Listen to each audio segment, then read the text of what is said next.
Salatan wa salaman ala Rasulillah wa ala alihi wa bishrah li sadri wa yassir amri wa hlul 'uqdatam min lisani yafqahu qawli. Yang pertama mungkin kesempatan yang berbahagia ini dan saya sampaikan banyak terima kasih kepada selaku Kepala LPDUAM serta jajarannya, kepala-kepala pusat yang di bawah dari yang sudah menginisiasi kegiatan kita yang sampai saat ini sudah masuk pada sesi yang ke-17 ya. Yang kedua dan yang utama tentunya, dan yang utama saya menyampaikan juga banyak terima kasih kepada para partisipan yang sudah meluangkan ya waktunya untuk bersama-sama kita di kajian ini. Saya menyapa secara khusus ada Mas Budi Yusuf, pasca sarjana dari Yayan Alumni Pak Yayan Manado. Selamat siang, assalamualaikum Pak Anas. Salam taslim ini serta teman-teman yang lain yang tidak bisa saya sapa satu persatu ya. Intinya terima kasih banyak karena kegiatan seperti ini saya kira akan terasa kurang kalau kemudian tidak ada partisipan yang kemudian sama-sama dengan kita. Tetapi ya pandemi seperti ini memang kita memaklumi bahwa sudah banyak kegiatan-kegiatan yang lain yang kemudian harus diminimalisir ya. Baik, terima kasih untuk Pak LP2M ya yang sudah memberikan kesempatan ke saya pada kesempatan siang hari ini untuk sedikit berbagi informasi ya terkait dengan hasil riset disertasi saya yang kemudian sudah dipoles menjadi perkara perceraian, rekonseptualisasi teoritis versus dinamika di pengadilan.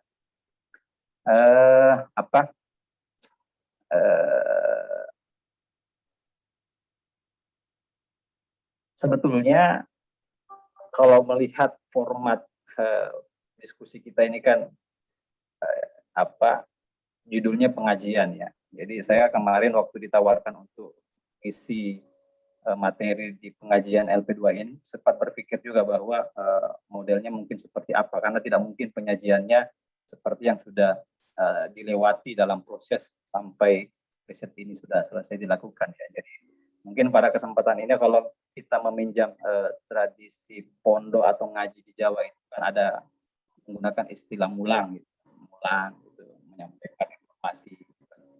Mungkin sedikit lebih saya akan mungkin menyajikan sedikit lebih sederhana dan ringan karena memang tema kita adalah pengajian ya. Untuk itu ya pada kesempatan yang berbahagia ini ya membagikan beberapa informasi terkait temuan-temuan dan dalam riset itu.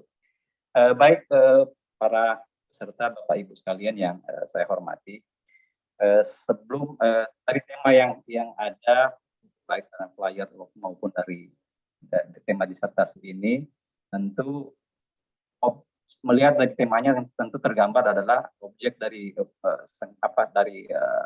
riset ini adalah perkara perceraian ya, yang mengambil atau objeknya pada pengadilan agama. Kalau kita melihat sebetulnya bahwa jenis serta kewenangan yang diatur atau yang menjadi kewenangan di pengadilan agama kan kita bisa lihat utamanya pada pasal 49 Undang-Undang Nomor 3 Tahun 2006 ya, yang merupakan perubahan pertama dari Undang-Undang Nomor 7 Tahun 89 tentang peradilan agama. Di situ disebutkan bahwa tugas, fungsi, dan kewenangan pengadilan agama itu setidaknya memutus, menyelesaikan perkara-perkara pada tingkat pertama, khususnya untuk orang-orang Islam dalam bidang perkawinan, pewarisan, wakaf, serta penambahan satu kewenangan syariah. Setidaknya dari 9 jenis kewenangan ini, salah satunya yang kita akan diskusikan pada kesempatan tentang perkawinan atau bidang perkawinan. Sebenarnya kalau kita melihat lagi lebih jauh, bidang perkawinan itu juga jenis lagi ya. Jenis-jenis lagi kalau kita melihat dari grafik atau diagram di pengadilan agama khususnya, ada sekitar mungkin ada 20 jenis perkara yang masuk dalam kategori bidang hukum.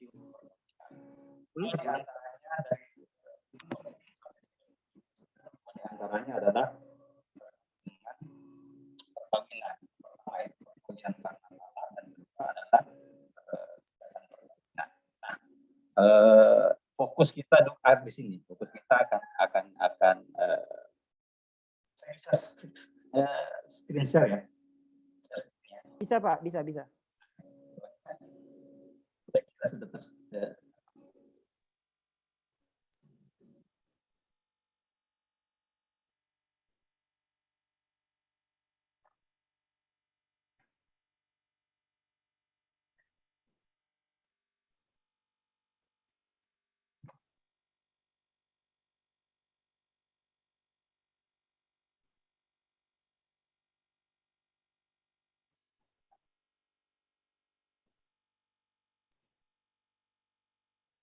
baik.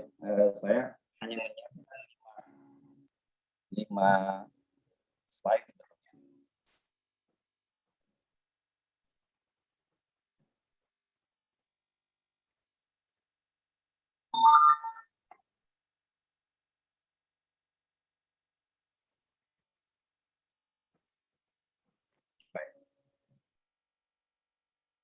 Ya, saya sebetulnya hanya menyiapkan 5 slide karena ya ini mungkin waktunya, dan nanti kita kembangkan dalam diskusi kalau memungkinkan. Baik, sebelum masuk terlalu dalam, saya akan memperkenalkan atau menyampaikan tentang, karena riset dari penelitian ini kan masuk dalam kategori riset ilmu. Tentu setiap disiplin ilmu kan pasti memiliki karakteristik yang berbeda-beda. Ini penting saya sampaikan karena itu seperti di awal saya sampaikan ke Pak Arhan tadi, yang menganggap bahwa riset menarik, saya kira biasa saja sebetulnya. Dalam artian begini, karena masing-masing kan punya objek, punya karakteristik ya. Penting untuk kita memahami sebagai pemahaman awal, pemahaman dasar kita tentang disiplin ataupun karakteristik dari ilmu hukum, supaya kita tidak melihat suatu disiplin itu dengan menggunakan kacamata disiplin ilmu kita. Karena terkadang biasakan kita melihat bahwa ada seorang yang disiplin ilmu A melihat disiplin biasa-biasa saja, atau disiplin ilmu C, karena itu tadi perbedaan kajian tentang karakteristik disiplin ilmu itu. Karakteristik ilmu hukum sebetulnya ini ada sedikit menarik ya, karena karakteristik dari ilmu hukum ini yang pertama, disiplin ilmu yang mandiri.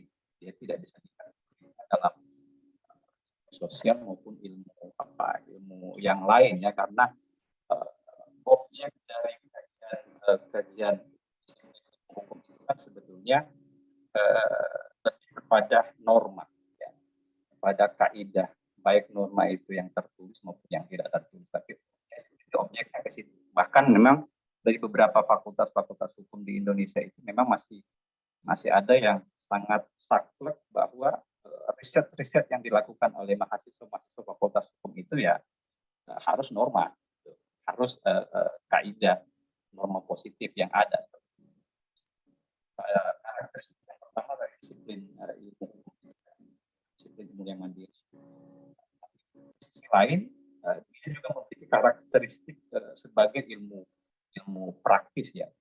Ada beberapa literatur yang kemudian juga menyebutkan bahwa disiplin ilmu hukum itu di samping dia mandiri, yang objeknya tentu adalah norma, juga merupakan masuk dalam kelompok ilmu praktis karena sifatnya yang normatif, dan mungkin ini dapat langsung dampak langsungnya terhadap kehidupan manusia dan masyarakat ya, yang terbawa oleh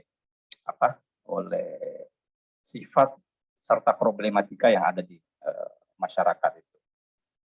Kemudian disiplin yang karakteristik yang lain dari tentang asas fundamental tentang asas-asas fundamental di bidang hukum. Ya, kalau kita di Fakultas Hukum, di Fakultas Syariah itu ya termasuklah kajian tentang pengantar ilmu hukum, gitu, kajian tentang filsafat hukum, logika hukum, kajian tentang teori hukum. Nah, itu karakteristik juga yang jadi objek dari dia tentang norma seperti yang saya katakan di awal. Tentang norma ini memang sampai sekarang ini masih justru inilah yang kemudian membedakan disiplin ilmu ini dengan disiplin ilmu yang lain ya. Jadi kalau yang kita biasa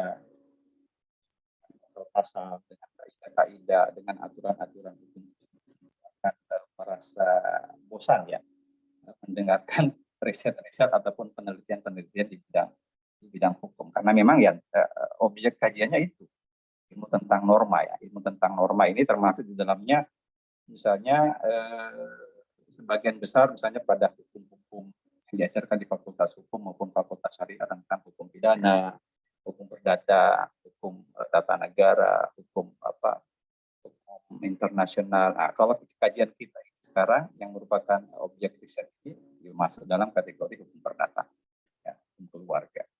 Kemudian juga karakteristik yang lain dari sebagai ilmu tentang kenyataan. Ilmu tentang kenyataan, makanya hukum itu bisa dari sisi hukum sebagai sebuah norma dan hukum sebagai sebuah kenyataan. Law in dan law in action-nya gitu. Jadi kalau yang masuk dalam karakteristik ilmu tentang kenyataan ini tentu di situ ada misalnya tentang sosiologi hukum, tentang antropologi, tentang psikologi hukum, tentang hukum dan politik, serta yang lain. Kemudian ada juga yang kemudian mencoba karakteristik atau objek kajian disiplin ilmu hukum pada lapisan atau pelapisan ilmu hukum. Dalam disiplin ilmu hukum itu ada kita kenal istilah lapisan-lapisan ilmu hukum. Mana lapisan ilmu hukum itu kalau kita lihat dari bawah misalnya dari dogmatik hukum atau normatif hukum sampai kepada filsafat hukum, kepada filsafat hukum atau dari filsafat hukum, teori hukum, dogmatik hukum sampai ke praktek hukum paling bawah. Jadi kalau hierarkinya ke atas itu dari praktek hukum, dogmatik hukum, teori hukum sampai kepada asas yang sangat fundamental tentang filsafat hukum itu sendiri.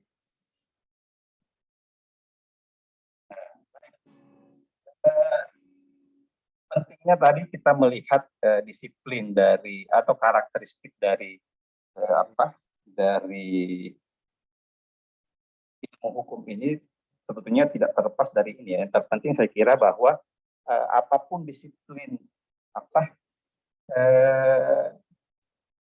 disiplin dari sebuah ilmu itu setidaknya memiliki kesamaan dari tiga unsur ya, ya, apapun disiplin ilmu itu tinggal punya disebut sebagai subjek meternya, ada hakikatnya, ada objek kajiannya, yang seperti saya katakan tadi bahwa kalau kita tidak mengenal disiplin ilmu A, disiplin ilmu B atau subject of matter dari disiplin ilmu yang bersangkutan, tentu kita tidak bisa mengenal lebih dalam apa sih yang menjadi bidang-bidang dari atau kajian dari disiplin ilmu. Kemudian unsur yang kedua tentu yang tidak yang pasti ada dalam setiap disiplin itu adalah riset metodologinya ya, riset metodologi. Dan yang terakhir tentu yang ada dalam setiap disiplin ilmu yang menjadi suatu kesamaan itu terkenal dengan stream of ya, atau aliran-aliran pemikiran. Kalau dalam aliran pemikiran, kalau ilmu hukum kan kita mengenal ada beberapa legal thought atau aliran pemikiran dalam ilmu hukum, atau mungkin kita menggunakan istilah madhab hukum ataupun yang lain ya. Tentu ilmu yang Pak Arhan geluti juga sedemikian, punya aliran-aliran misalnya ilmu pendidikan, aliran-aliran, ada beserta tokoh-tokoh gagasan-gagasannya. Nah, saya kira unsur-unsur atau ketiga unsur inilah yang kemudian memang meniscayakan terjadinya semacam dinamika perkembangan dalam sebuah disiplin. Kalau memang dia masuk dan layak disebut sebagai masuk dalam kategori ilmu, pasti mereka memiliki setidaknya 3 unsur itu. Mungkin ada unsur yang lain, tetapi 3 unsur ini saya kira menjadi unsur utama ya dalam sebuah disiplin ilmu. Makanya dalam diskusi di awal tadi,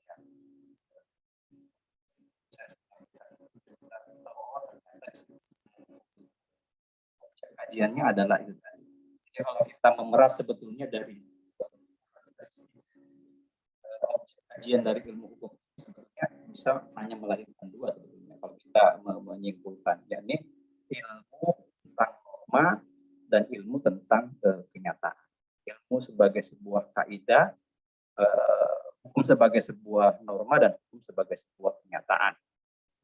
Norma di sini tentu norma baik dia tertulis maupun tidak tertulis, karena sebagaimana yang kita ketahui sistem hukum di negara kita mengakomodir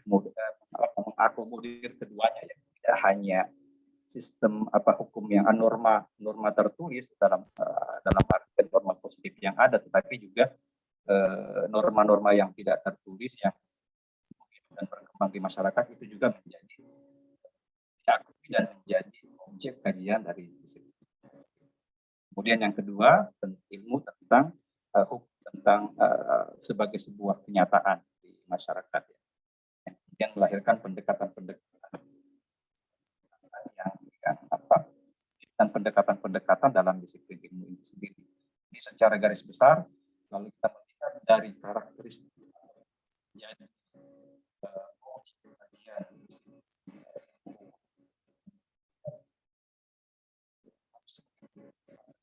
dengan pendekatan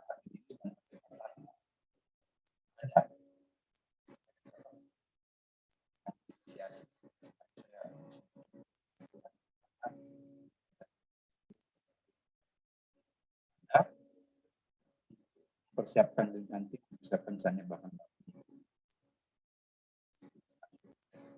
Jadi kalau dalam penelitian atau disiplin ilmu hukum itu setidaknya kita mengenal yang pertama adalah pendekatan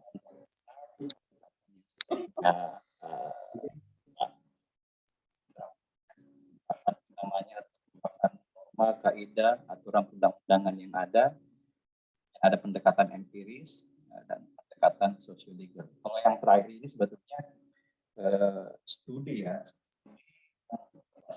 Kalau sosiologi ini sebuah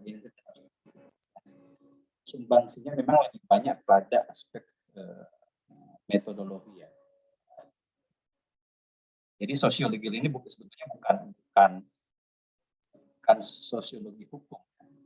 Kalau sosiologi hukum kan satu disiplin keilmuan yang melihat hukum dengan menggunakan optik kacamata ilmu sosial.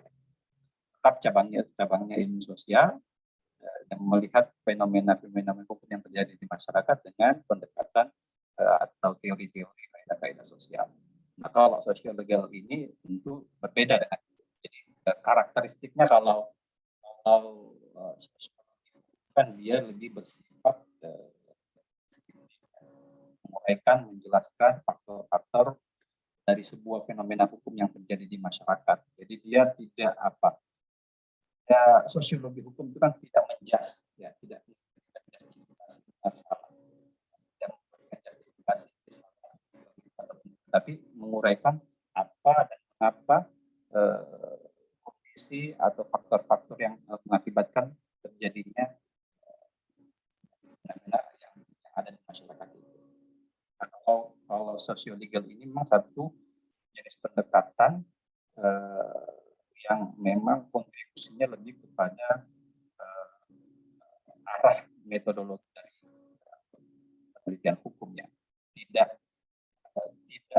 normatif dan tidak empiris, tapi tidak kemudian arah penelitiannya itu tidak kalau penelitian normatif kan memang jelas normanya mengkaji tentang misalnya asas hukumnya, sistematika hukumnya, sistematisasi dan yang lain-lain. Sedangkan pendekatan empiris itu lebih kepada pendekatan yang sifatnya efektivitas, kepatuhan, kesadaran hukum terhadap masyarakat, terhadap hukum dan yang lain. Pendekatannya lebih pendekatan sosiologi hukum, serta psikologi hukum. Nah, sedangkan sosiolegal ini kan suatu studi yang melihat hukum melalui penggabungan antara analisis normatif dalam bentuk norma-norma hukum yang yuridis tadi dan pendekatan ilmu hukum non hukum ya, pendekatan non hukum. Jadi sosiologi hukum kalau seperti yang saya gambarkan tadi, dia pendekatan sifatnya lebih deskriptif, kalau sosiolegal ini preskriptif, yaitu memberikan semacam solusi atas permasalahan hukum dan mencoba menggabungkan antara analisis normatif dan pendekatan non hukum atau aspek sosial yang ada. Jadi penelitian atau metode penelitian sosiologal ini atau sebuah metode penelitian pendekatan yang mendekati suatu permasalahan melalui penggabungan tadi antara analisis normatif dengan pendekatan ilmu non hukum dalam melihat hukum. Tentu tujuan sebagaimana apa yang sering kita baca dari penelitian tentu kalau kita melihat dari jenis hukumnya, dalam ilmu hukum kan ada jenis hukum.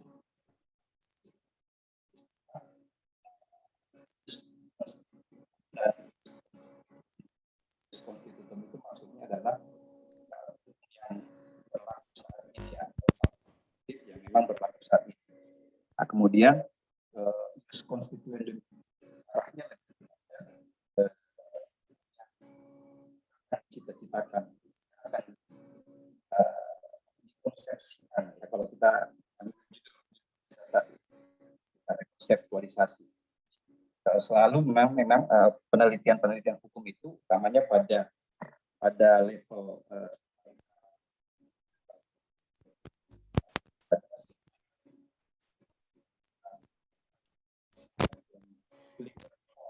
reform atau reformulasi hukum atau kalau baru dalam bentuk konsep baru atau formulasi baru atau bahkan membuat sebuah konstruksi baru ya, konstruksi baru dari ius constitutum tadi. Jadi salah satu arah dari tujuan penelitian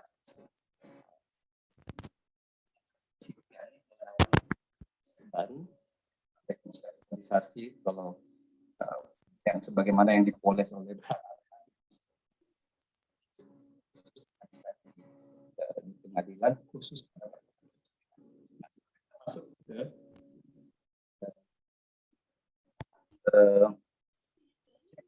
dari penelitian atau riset ini sebetulnya.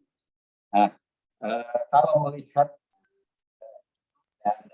sebagaimana yang sudah saya sampaikan awal perkara bidang perkawinan itu dua diantaranya terkait tentang perceraian, yakni perceraian karena talak dan perceraian karena gugatan perceraian ya. Nah, saya tidak melihat di situ. Jadi fokus penelitian ini sebetulnya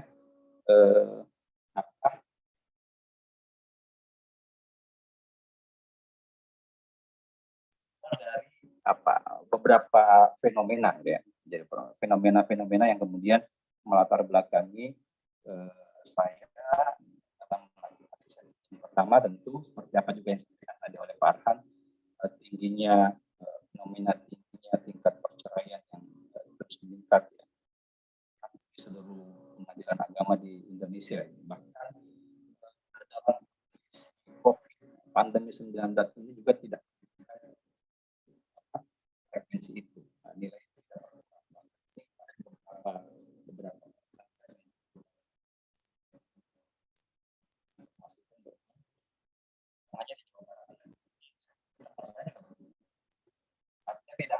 korelasi antara itu ya, biar pandemi, biar apa, fenomena ini tetap saja.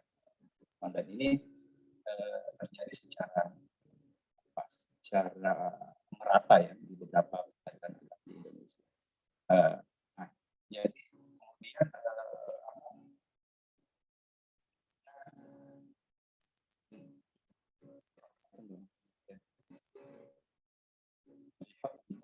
realitas penyelesaian perkara perceraian di pengadilan agama itu yang mayoritas secara fast track. Fast track dalam pengertian di sini adalah memutus perkara, proses pemeriksaan dan penyelesaian perkara yang mana pihak tergugatnya tidak hadir di pengadilan, atau dalam artian hanya salah satu pihak saja yang kemudian ikut hadir dalam persidangan itu. Kalau dalam wilayah hukum pidana biasa kita kenal dengan istilah in absentia ya, tanpa kehadiran. Ranahnya ranah perdata, jadi teknologi yang sudah baku, yang sudah diterima, dan banyak istilah-istilah yang kemudian masuk dalam kategori hashtag itu dari beberapa negara yang ada. Tapi kalau kita di Indonesia, istilah hashtag ini sudah diterima sebagai istilah yang baku. Jadi penelitian disertasi ini berangkat dari fenomena itu. Jadi fenomena empiris, penyelesaian perkara perceraian di pengadilan agama yang mayoritas itu diputus dan diperiksa dengan prosedur fast track atau melalui mekanisme fast track. Bahkan memang putusan fast track perkara perceraian ini sudah mendominasi ya. Dari data yang kami kumpulkan itu rata-rata 80%, bahkan ada yang mendekati 90% perkara perceraian itu diputus dengan menggunakan prosedur melalui mekanisme fast track ya. Nah, karena ini penelitian hukumnya, lagi saya kembali tadi, karena ini penelitian hukum, maka saya tidak mau mendikotomikan antara Islam dan konvensional, karena sebetulnya sama saja. Jadi karena ini penelitian hukum, maka fenomena ini harus kita lihat tentu dari, atau tidak bisa kita melepaskan pada aspek normatifnya. Ya, karena itu kajian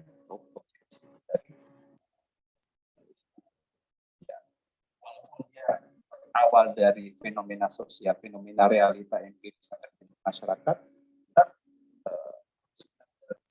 aspek normatif, aspek yuridis yang mengatur. Kalau dalam penelitiannya tentu aspek yuridis atau aspek normatifnya adalah pengaturan tentang perstek atau lembaga perstek itu, bagaimana yang diatur dalam undang-undang dalam pasal 125 sebagaimana yang diatur dalam pasal 27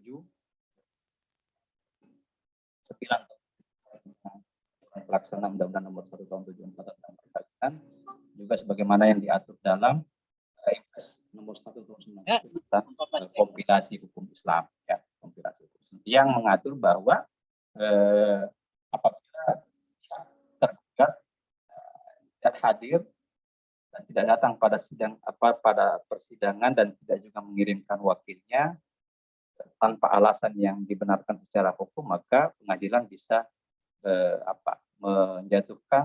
memutus putusan perkara itu dengan putusan hashtag tanpa kehadiran pihak tergugat. Nah, sebetulnya dari lembaga hashtag ini awalnya ya, kalau kita menelusuri secara historikalnya, lembaga hashtag ini kan sebetulnya kan masih cara yang memang diadaptasi menjadi dalam hukum acara perdata kita. Sebetulnya kan itu bagus. Tujuan hakikatnya adalah bagaimana memberikan kepastian hukum, sekaligus juga memberikan keadilan tentunya. Sekaligus memberikan keadilan khususnya kepada pihak penggugat atau pemohon. Ya. Karena objek riset ini karena perkara perceraian,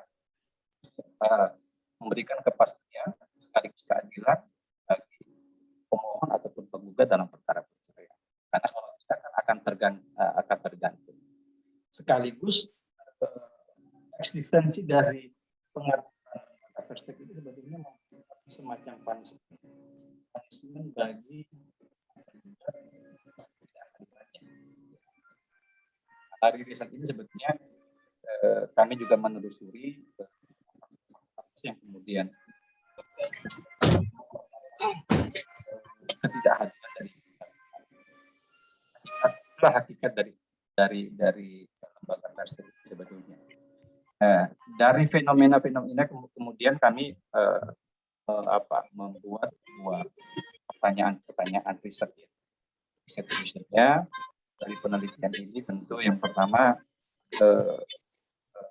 karena masing-masing perguruan tinggi kadang sudah mengatur bagaimana pertanyaan yang harus dibuat. Jadi pertanyaan yang lahir dari riset ini pertama mempertanyakan mengapa penyelesaian perkara di pengadilan khususnya pada perkara perceraian itu didominasi oleh mekanisme first-step prosedur. Nah, tentu kalau pertanyaan mengapa ini kan sifatnya lebih menggali hakikatnya, menggali atau mengeksplor ya kira-kira apa di balik itu. Jadi mengapa tentu yang pertama karena disiplin kita harus melihat bagaimana sih konsepsi awal atau konsep aturan dan ketentuan hukum yang ada yang mengatur tentang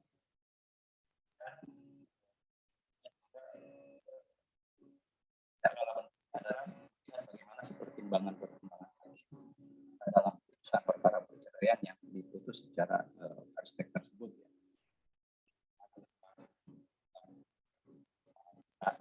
Apa yang melatar belakangi para pihak, khususnya pihak tergugat tidak hadir dalam persidangan setelah dipanggil secara patut dan sah oleh pengadilan.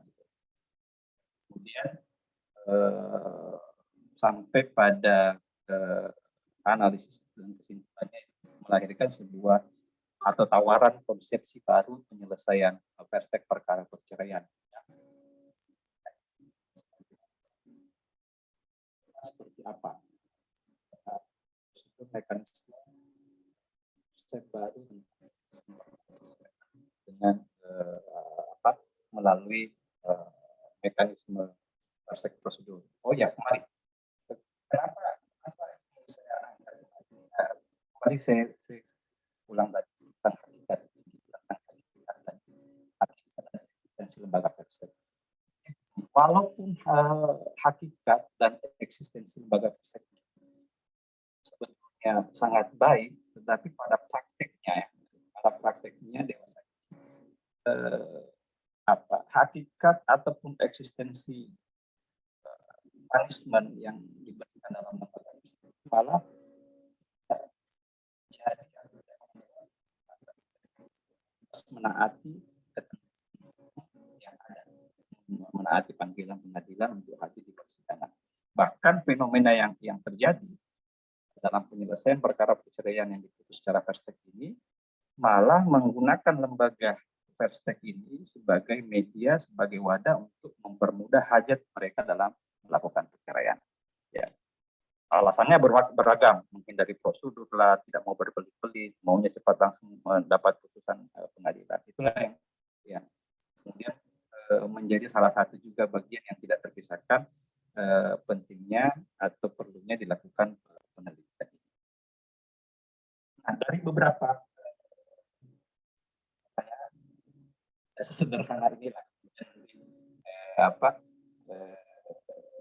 hasilnya ya, tetapi dalam kesempatan ngaji ini tentu saya tidak akan mengurai sampai ke dalam tentang langkah-langkah ataupun yang, tapi dari pertanyaan-pertanyaan atau riset-riset yang kami ajukan, yang kami menghasilkan suatu keputusan dan kesimpulan bahwa ketentuan pengaturan perspek dalam praktiknya itu masih menyimpan beberapa kelemahan dan menyisikan rasa ketidakadilan khususnya dalam pemeriksaan perkara perceraian ya, karena itu tadi perlukan sebetulnya pengaturan baru sudah melengkapi dan menyempurnakan ketentuan perspek yang telah ada. Kemudian jadi idealnya sebetulnya dalam pengaturan perspek yang kami tawarkan dalam rekonseptualisasi ini adalah pengaturan Verstek dalam pemeriksaan perkara perceraian hendaknya mengutamakan asas persamaan dan perlindungan kepentingan para pihak. Oh ya, perlu saya sampaikan juga bahwa sebetulnya basis dari penelitian ini sebetulnya basisnya pada keadilan substansial ya. Jadi dalam tema itu tetap ada basis-basis keadilan substansial. Jadi prinsip-prinsip keadilan substansial dalam penyelesaian perkara perceraian itu tetap menjadi landasan utama yang kemudian harus ditegakkan dan dimasukkan dalam dalam ketentuan ataupun norma baru yang nantinya akan coba untuk ditawarkan menjadi sebuah norma atau pengaturan yang khusus mengatur tentang Verstek itu. Kemudian kalau dari pertimbangan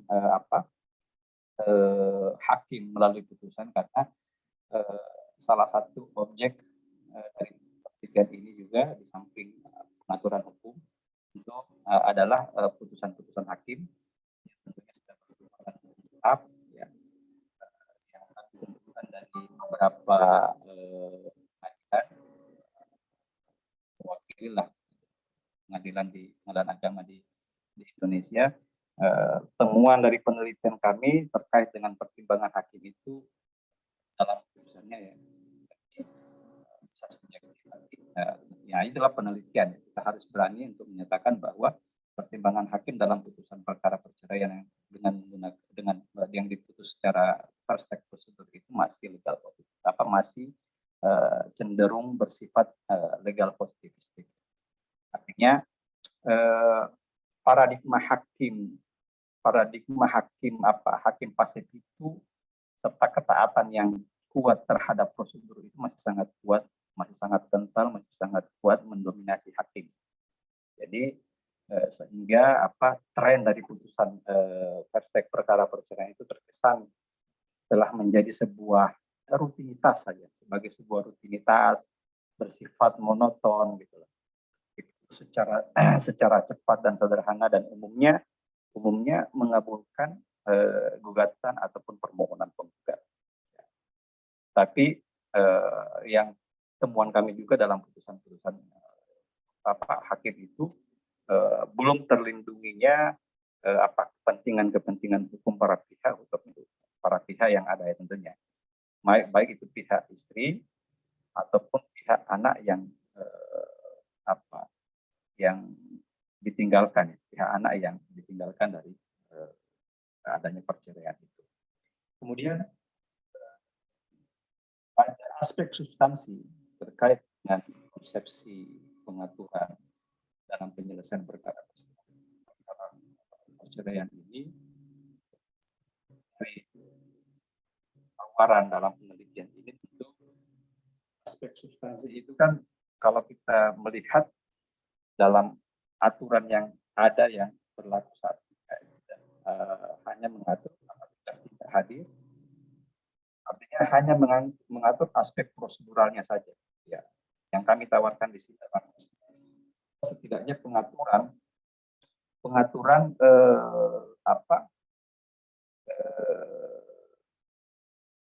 substansi pengaturan norma Verstek itu hendaknya tidak hanya mengatur pada aspek prosedural, tetapi juga harus memuat filosofis penyelenggaraan kekuasaan. Konteks filosofis penyelenggaraan kekuasaan dimaksudkan di sini sebetulnya karena perkara perceraian itu kan merupakan perkara yang sifatnya kontradiktori lah istilahnya. Ada para pihak ya. Harusnya ada yang bersengketa. Secara filosofis penyelesaian sebuah perkara yang menyangkut sengketa berbeda kalau dia permohonan. Kalau yang menyangkut sengketa, kalau namanya perceraian pasti sengketa. Tentu hakim harus mendengar kedua belah pihak, harus memberikan porsi yang sama dalam mengajukan jawaban, dalam mengajukan bukti-bukti maupun yang lain. Itu yang pada aspek substansi pengaturan norma hukum itu hendaknya tidak hanya memuat aspek prosedural, walaupun memang ini sifatnya hukum acara ya, hukum prosedural. Tapi yang karena ini kajian mungkin Pak Arahan kita tahu kan kalau bisa statistika ya kita selalu diarahkan ke situ. Bagaimana hakikatnya, filosofisnya. Jadi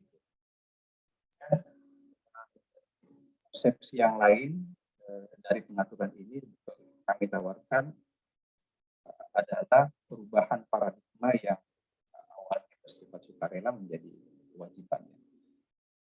Awalnya sukarela, walaupun ini tidak dikenal dalam ketentuan kita. Tapi ini bisa untuk kita terapkan karena ada beberapa negara yang kemudian juga dalam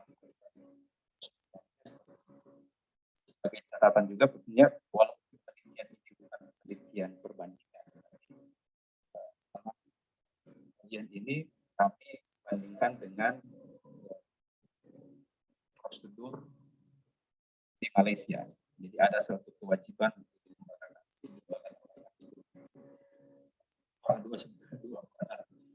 kewajiban dalam penulisan adalah disertasi itu harus ada perbandingannya walaupun dia bukan perbandingan. Kemudian yang kedua, kalau dia hukum berarti harus ada dimensi keislaman. Mungkin ini bisa kita juga contoh di kampus kita misalnya. Jadi kalau di sana walaupun tidak ada dalam rumah, tetapi menjadi kewajiban. Ya, set saya ini mencoba membandingkan tentang hukum prosedur tentang penyelesaian perkara perceraian dengan melalui mekanisme fast track di Malaysia dengan di Indonesia. Jadi ada beberapa perbedaan yang sangat kuat antara hukum prosedur Malaysia dengan Indonesia. Salah satunya tadi paradigma kita dalam sistem kita itu khususnya dalam sifatnya sukarela. Kalau di sana ada semacam ketentuan mewajibkan para pihak. Ada namanya pemanggilan paksa. Sebenarnya kan kalau di acara pidana pada acara perdata mereka punya prosedur acara perdata mereka punya. Ini juga jadi satu bagian yang kami coba tawarkan juga dalam riset ini bahwa kan ada upaya yang lain. Kemudian bagaimana menghadirkan khususnya pihak termohon atau pihak tergugat dalam memenuhi panggilan persidangan atau pengadilan. Karena kan tidak lucu kan kalau kemudian pihak yang dipanggil itu atau pihak yang sebagai pihak tergugat itu sebenarnya domisilinya sangat dekat dengan pengadilan. Hari-hari mungkin melewati kantor itu. Kemudian tempat kerjanya juga jelas. Tapi kemudian tidak taati dan tidak menghadiri panggilan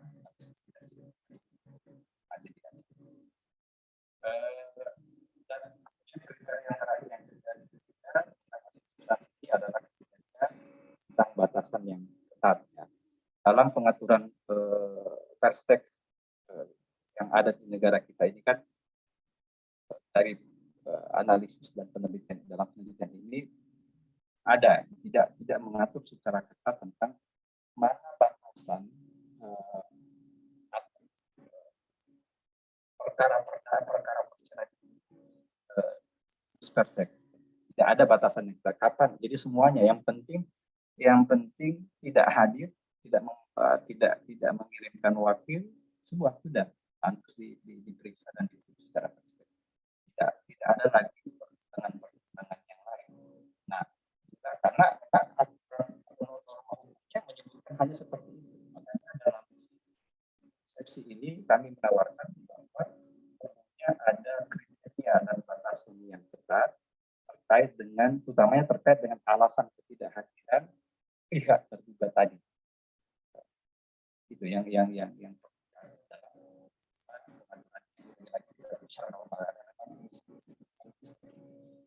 sedangkan pada aspek struktur atau aspek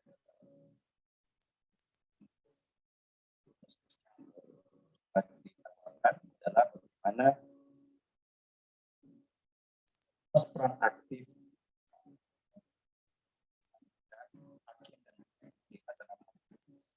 melalui doktrin atau judicial activism untuk hanya menggunakan lembaga Verstek itu sebagai pintu terakhir lah, sebagai pintu terakhir dalam penyelesaian perkara perceraian. Jangan semua perkara perceraian itu yang penting tidak hadir lantas diperiksa dan diputus secara Verstek. Tapi hakim harus melalui teori atau doktrin judicial activism ini harus mengupayakan itu, mengupayakan kehadirannya tadi dengan berbagai macam upaya dan menghadirkan keaktifannya, walaupun mungkin dalam acara perdata kita kenal hakim bukan pasif dalam artian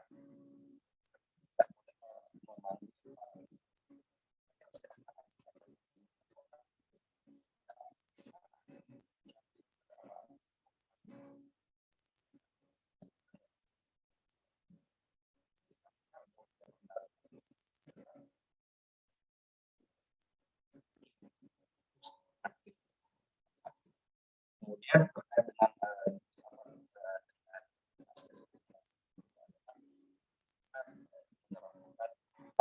ofisio hakim sebagai bentuk diskresi dalam putusan perkara perceraian itu lebih menjamin kepentingan dan hak-hak para pihak, utamanya pihak istri serta anak yang ditinggalkan. Karena seperti yang saya sampaikan di awal bahwa tren putusan Verstek itu kan hanya memutuskan perceraian. Hak dan kepentingan-kepentingan yang lain dari para pihak itu tidak disentuh sama sekali oleh majelis. Nah, tawaran kami di sini melalui hak yang sudah diberikan oleh negara terhadap hakim yang disebut dengan hak ex officio tadi, harusnya hakim tidak diminta, dia harus aktif dan memberikan jaminan tadi melalui putusannya. Biar kemudian tidak semua putusan nanti Verstek itu tidak memberikan keadilan bagi para pihak dan namanya pihak-pihak yang ditinggalkan. Yang terakhir tentu juga tidak kalah pentingnya dari penelitian ini adalah bagaimana membangun utamanya pada aspek masyarakat tentang kesadaran dan ketaatan hukum masyarakat. Bagaimana masyarakat dipahamkan, masyarakat diberikan edukasi tentang makna hakikat dari perceraian dan lain-lain, supaya itu tadi, agar supaya kemudian dia mau taat dan ikut menghadiri panggilan persidangan secara sadar dan secara taat dan sadar akan panggilan. Nah, ya kita membutuhkan putusan yang lahir dari penyelesaian perkara perceraian, lahir dari semacam unsur-unsur yang ada unsur manipulatif. Jadi dari kesewenangan lah istilahnya, karena ketidakhadiran salah satu pihak dalam perkara. Saya kira saya berikan informasi terkait dengan penelitian ini yang melihat tentang penyelesaian perkara perceraian di agama yang mayoritas diputus secara Verstek dan basis kepada keadilan substansial. Saya kira itu Pak Arhan. Baik Pak. Terima kasih. Baik, terima kasih banyak Pak. Wah, Bapak Ibu yang kami hormati, demikian ya presentasi dari Pak Dr. Mulyadi Nur terkait soal tema kita yang based on hasil riset beliau yang sudah ditulis dalam bentuk disertasi tadi soal perkara perceraian, konseptualisasi teoritis sampai di dinamika di pengadilan. Nah, saya tentu sebagai orang awam di hukum ya, dari tadi berpikir waduh luar biasa nih, menarik juga nih belajar ilmu hukum kan, apalagi tadi Pak Dr. Mulyadi menjelaskan dari awal soal background latar belakang pembentukan ilmu hukum sampai pendekatan dan aspek forma dari ilmu hukum tersebut, lalu masuk ke inti riset beliau soal pemutusan gugatan perceraian tanpa harus menghadirkan yang tergugat kan. Nah, ini yang marak, misalnya kita lihat di fenomena ini, misalnya yang paling mudah kita lihat artis-artis ini kan, kadangkala mereka digugat cerai tanpa harus hadir dan tiba-tiba bisa diputus. Nah, kalau kalau menurut pengetahuan awam saya kan itu ada juga ini kan Pak, itu kan bisa dilawan kan dengan mekanisme perset ya, apa istilahnya itu ya. Nah, itu kan bisa dilawan kan, misalnya kalau saya gugat istri saya amit-amit lah, kira-kira ini kan contoh aja. Ada oknum lah, jangan saya lah. Ada oknum yang digugat cerai oleh suaminya, tapi lalu tiba-tiba diputus dengan mekanisme perstek tadi. Oknum si istri kan bisa tidak menerima ya dengan jalur perset tadi ya, melawan ya, dan bisa tidak menerima begitu, lalu kemudian menggugat ulang begitu. Nah, ya ini saya kira tidak hanya tadi saya kira ada Pak Dr. Mulyadi mencoba mengcombine ya antara soal rekonseptualisasi teoritis perstek ya sebagai mekanisme pengambilan sistem keputusan di pengadilan dalam kasus perceraian. Kalau katakanlah dalam kasus perkara pidana in absentia ya, memutuskan tanpa harus hadir pelakunya begitu. Nah, pada posisi yang lain misalnya kadangkala memang orang mau cepat karena memang mereka mau bercerai kan sebenarnya. Jadi membiarkan untuk kemudian tidak hadir karena memang dia sudah tidak mau sama suaminya yang digugat. Jadi pada sisi yang lain ada aspek-aspek tadi yuridis formal soal perstek, mekanisme perstek. Pada sisi yang lain kondisi realitas masyarakat memang mereka sudah tidak mau sama lagi, mereka sudah mau bercerai lagi. Siapa yang mengganggu ini? Ada yang mereka memang sudah enggak mau lagi, akhirnya jadi ya mengikuti mekanisme itu. Nah, ya itu ya hasil penggambaran saya dari apa yang disampaikan oleh Pak Dr. Ya, betul. Semua. Iya, silakan Pak. Ya.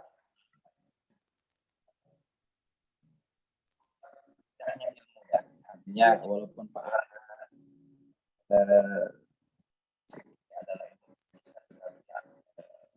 sebetulnya pemahaman tentang ya, betul seperti yang disampaikan bahwa ada upaya hukum yang kemudian bisa diterapkan. Tetapi dari hasil penelitian seperti Pak Arhanda tadi ya, ada perset yang kemudian menjadi upaya hukum bisa dilakukan.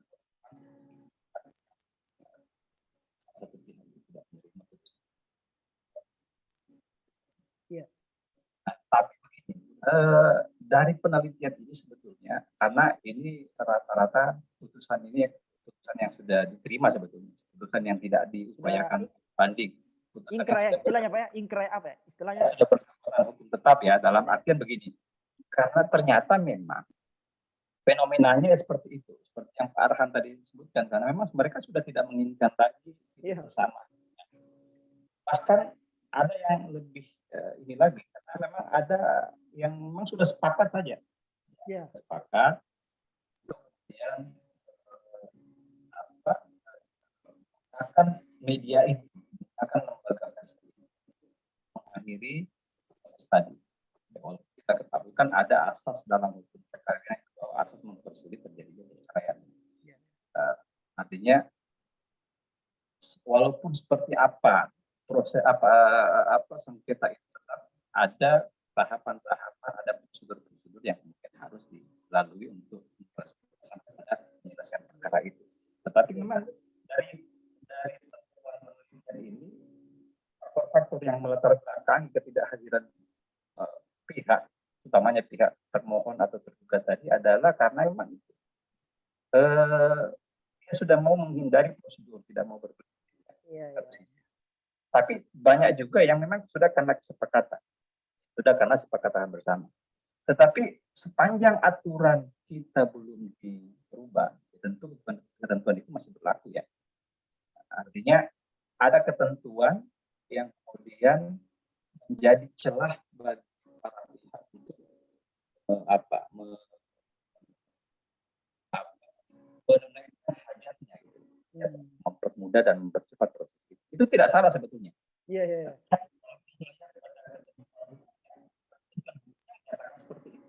Iya. Secara patut wakilnya dan tidak ada alasan yang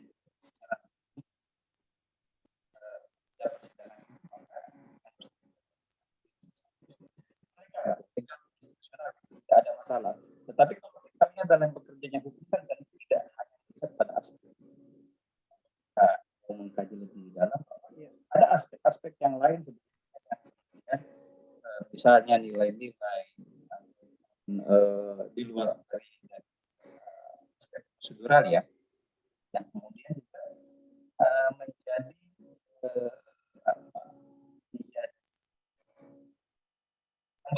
yang bekerja dalam proses keputusan. Oke, baik Pak. Yang menarik ya, ada banyak hal sebenarnya yang kalau saya secara pribadi banyak bisa didiskusikan ya. Pertama mungkin karena memang menarik karena bukan bidang saya. Biasanya kalau bukan bidang kita nafsu untuk mengetahui lebih banyak begitu. Mungkin ada Bapak Ibu yang mau bertanya atau bukan mau bertanya atau mau menyampaikan pengetahuannya terkait soal tema kita, soal perkara perceraian ya. Silahkan kalau ada yang mau ini, teman-teman dari bidang hukum, ada yang mau ini dari teman-teman dari Fakultas Syariah. Silahkan kalau ada yang mau berkomentar, mau memberi respon, silahkan Bapak Ibu. Semakin banyak respon, semakin banyak pahala karena ini pengajian. Ya tentu ada banyak malaikat yang lagi memantau kita ini. Silahkan Bapak Ibu menggunakan kesempatan untuk memburu pahala lah kira-kira begitu. Ini memang sekali jadi.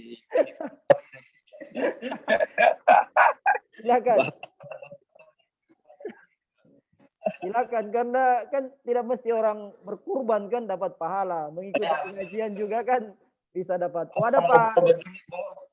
Ngobrol begini kalau niatnya kita bawa ke hal yang baik. Oh iya, bisa kayak berkorban unta. Silakan Pak Bekti. Lewatkan sisi-sisi kehidupan kita ya. Dengan tanpa ada nilai. Betul Pak. Seperti itu. Siap.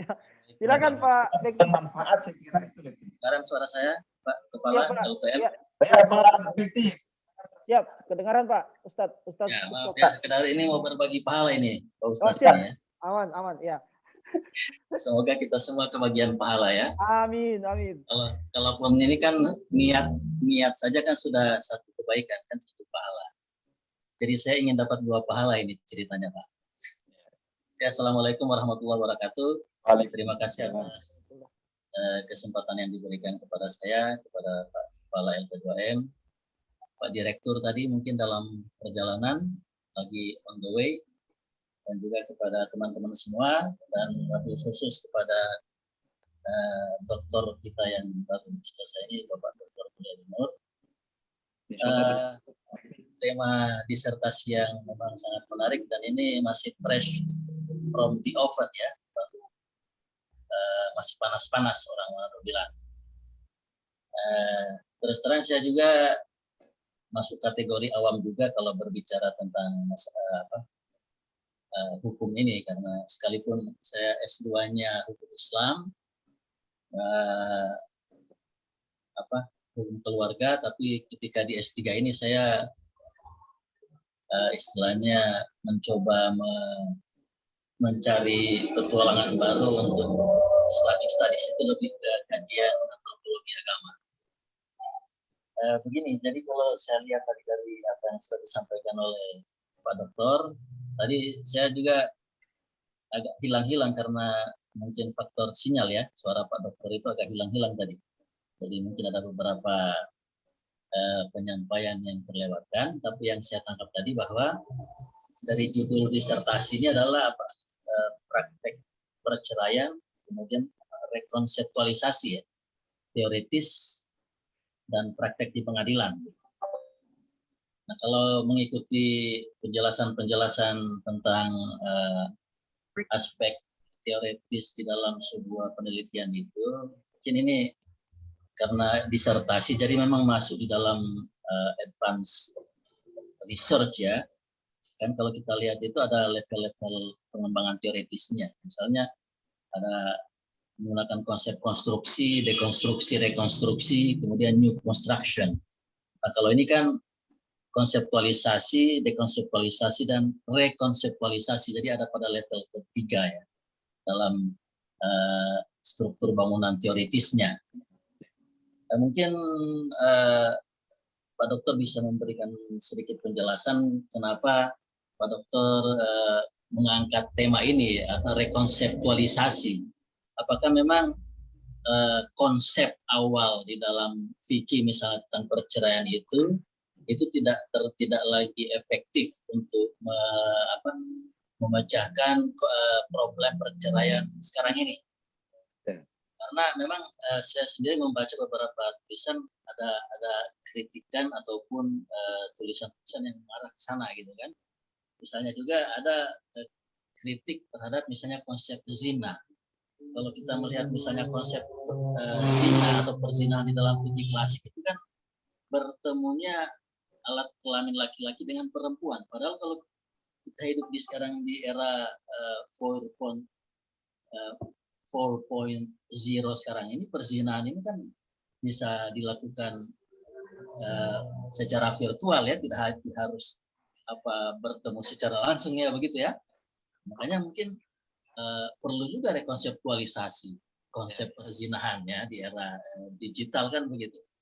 Nah mungkin Pak Dokter bisa memberikan sedikit penjelasan bagaimana asumsi awalnya dari konsep yang mungkin tadi tidak memadai, kemudian perlunya rekonseptualisasi terhadap konsep perceraian ini.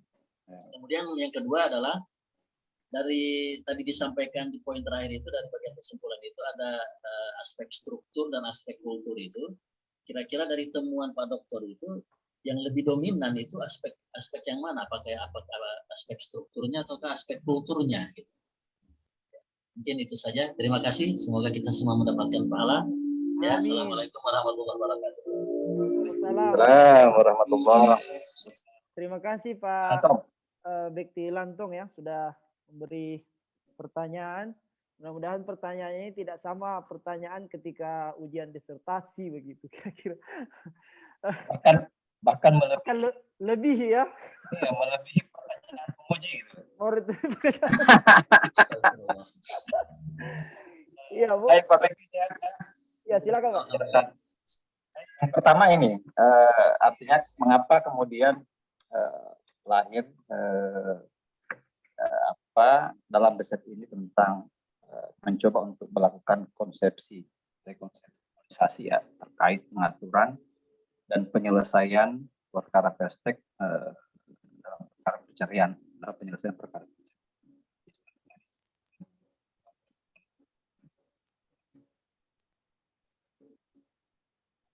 Tadi ya. Jadi yang paling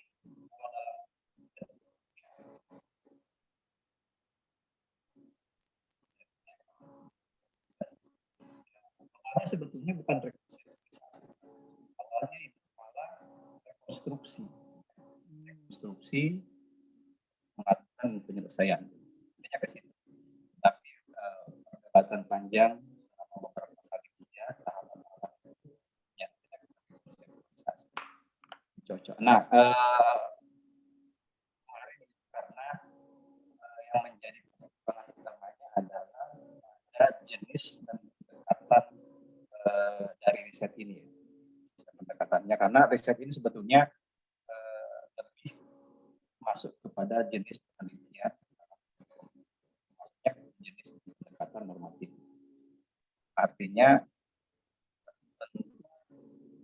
harus kalau menggunakan rekonstruksi maka teori yang digunakan dalam penelitian ini juga harus yang muaranya terkait dengan paradigma rekonstruksi, ya, paradigma rekonstruksi.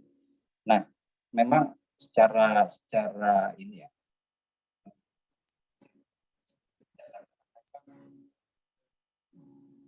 sudah tidak bisa lagi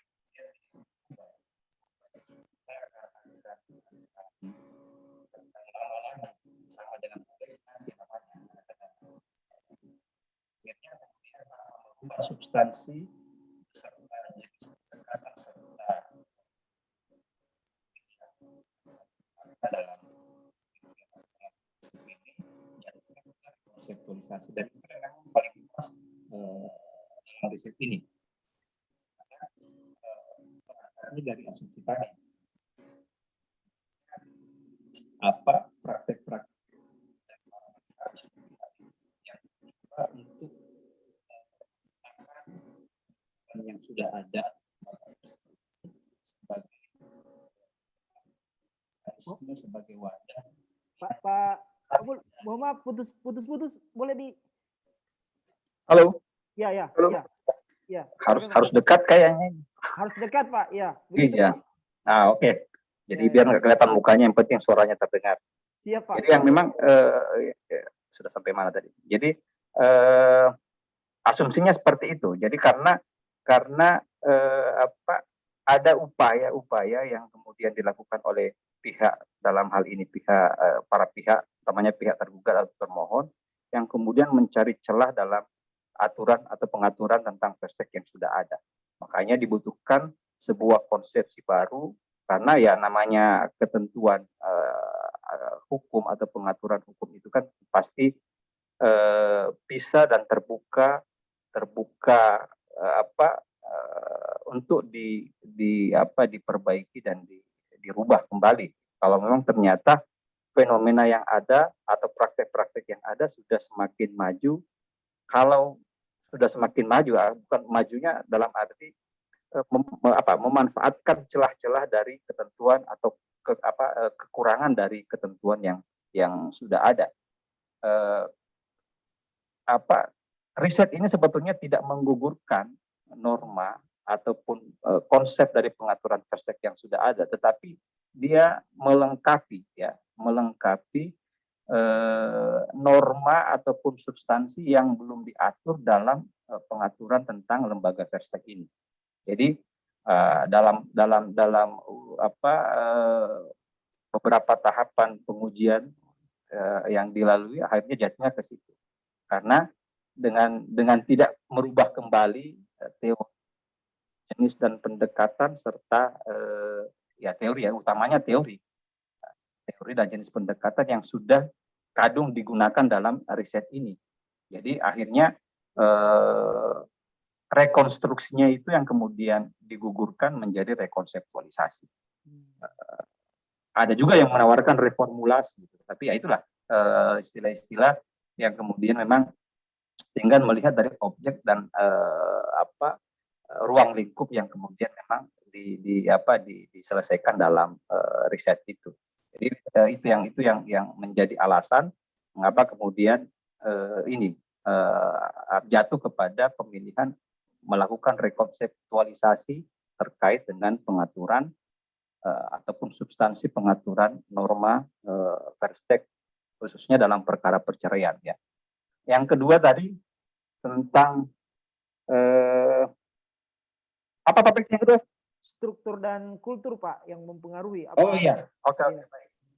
Yang mana terkait dengan itu mana yang mendominasi? Saya kira begini. Saya kira dalam pelaksanaan dan penegakan hukum itu kan sebetulnya kalau kita masuk kepada sistem hukum tentu elemen-elemen pokok dalam penyelesaian dalam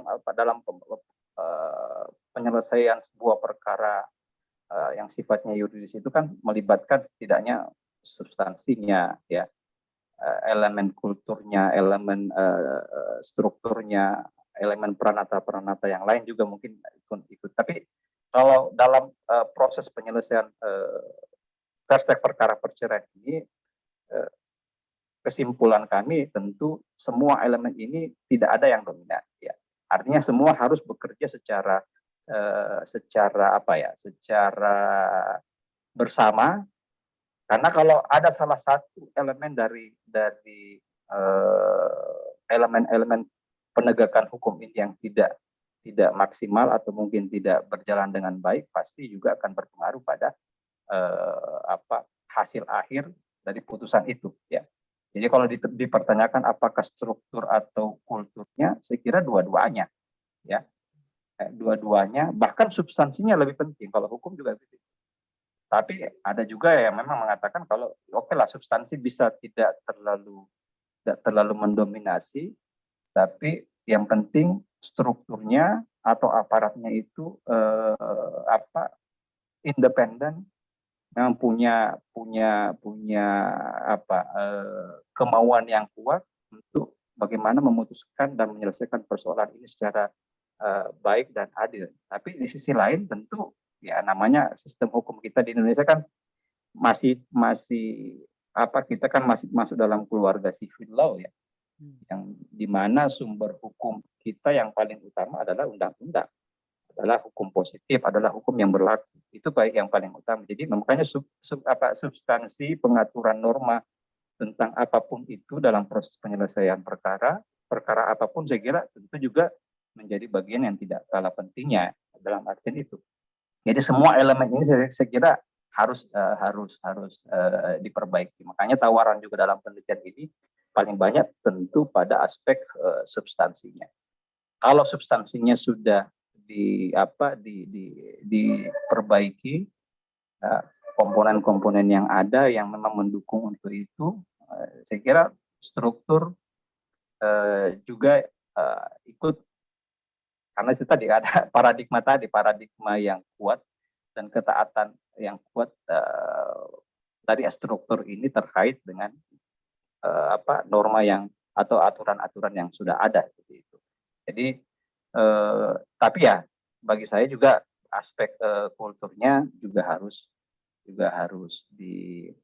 diperbaiki lah, dibangun kembali bagaimana menciptakan ketaatan, kesadaran para pihak, karena sebetulnya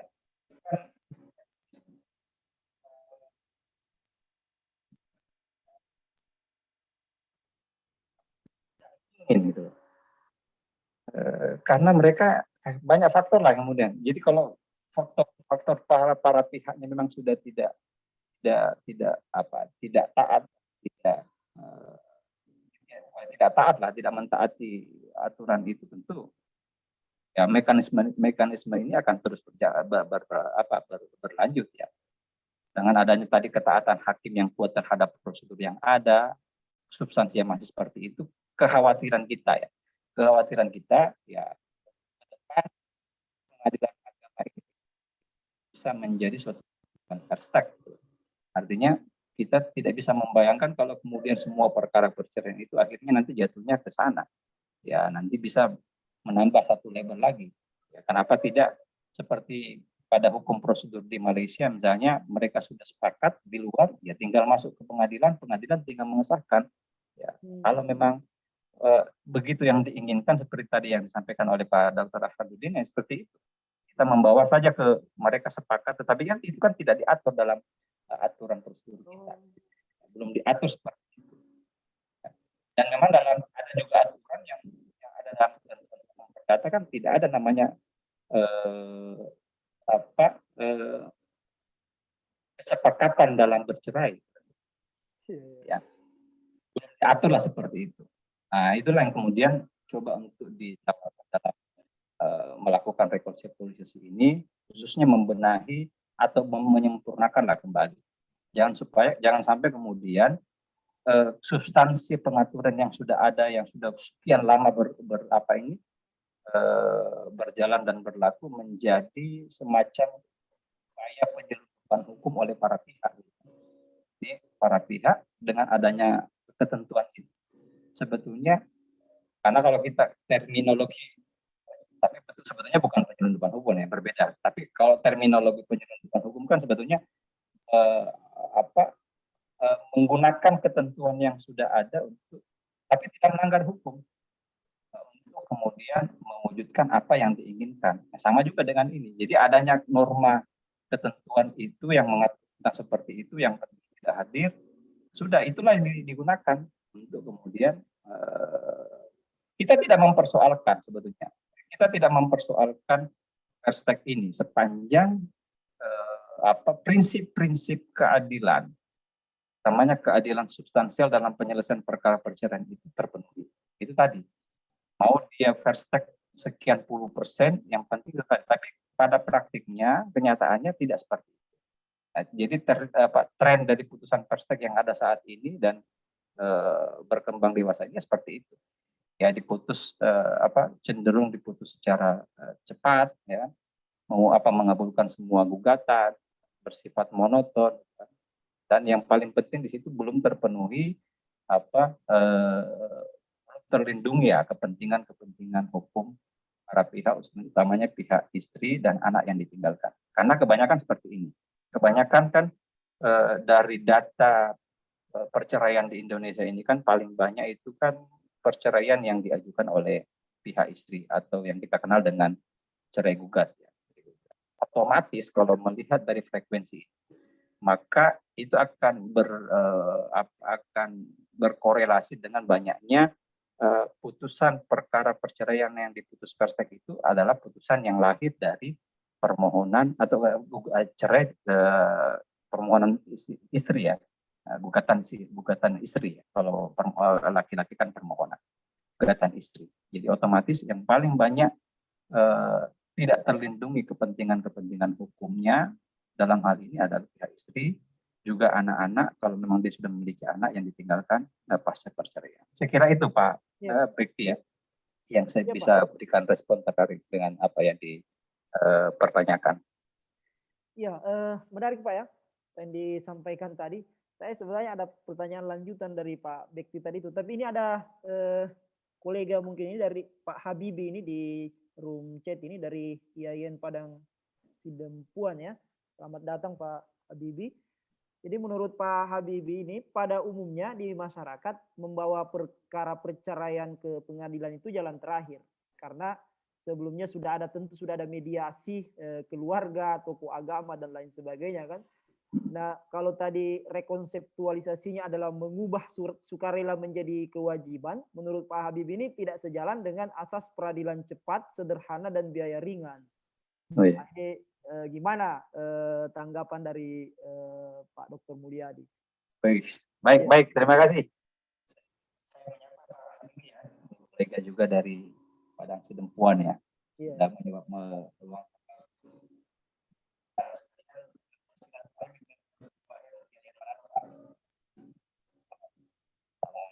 putus-putus Pak. Ya. Putus ya? Ya, begitu Pak, bagus ya. Oh begini. Baik. Ya. Terima kasih Pak Habibie. Saya kira memang merubah yang dipertanyakan tadi tentang paradigma sukarela menjadi kewajiban itu sebetulnya bagi kami ya harus diupayakan, harus diupayakan. Karena kalau tidak ya akan betul memang pengajuan perkara perceraian itu jalan terakhir setelah mereka mediasi keluarga ya.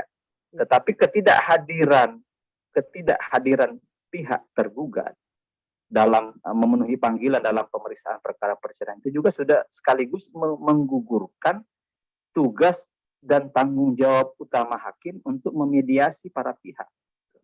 Jadi sebetulnya kalau kita melihat lebih jauh dari paradigma sukarela ini yang kemudian menumbuh suburkan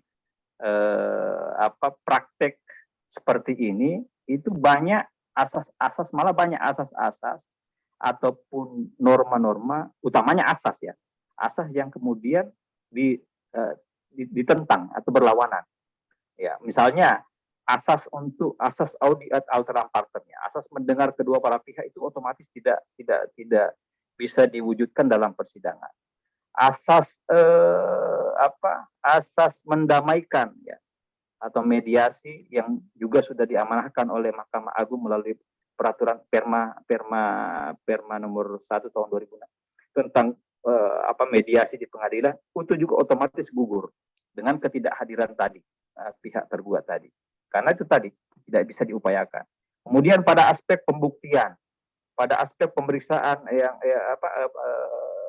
pembuktian, jawab menjawab, sanggah menyanggah itu kan juga tidak dapat berjalan secara normal layaknya atau sebagaimana hakikat dalam penyelesaian sebuah perkara ya.